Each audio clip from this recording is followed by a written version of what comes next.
ডুয়ার্সের ডে 3-তে আমরা মূর্তি নদীকে টাটা করে চললাম জলদাপাড়ার দিকে। যাওয়ার পথে আমরা একটা টুরিস্ট স্পটে এলাম যেটার নাম খয়ের বাড়ি টাইগার রেস্কিউ সেন্টার। এখানে entry fee 30 rupees. Ticket counter থেকে আরো 1.5 কিলোমিটার গেলে আমরা দেখতে পারবো বাঘ। না, জঙ্গলে নয়, খাঁচায় আছে বাঘ। টোটাল 21টা লেপার্ড আছে সেই মুহূর্তে। এই বাঘগুলো আসলে মানুষ খেকো বাঘ। এদের টেস্ট বার্ড থেকে মানুষের স্বাদটা যতদিন না চলে যায় ততদিন এদের এই রেস্কিউ সেন্টারে রাখা হয়। তারপর এদের কোনো চিড়িয়াখানায় গিয়ে ছেড়ে দেওয়া হয়, যেমন আলিপুর চিড়িয়াখানা, নন্দনকানন ইত্যাদি ইত্যাদি।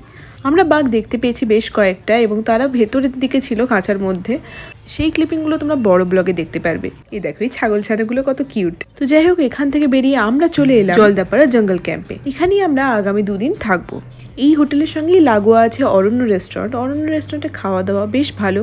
হোটেলটাও অনেকটা এলাকা জুড়ে, একদম হাইওয়ের পাশেই হোটেলটার ব্যাপারে আরো ডিটেল রিভিউ জানতে গেলে আমার বড় ব্লগগুলো কিন্তু অবশ্যই দেখো।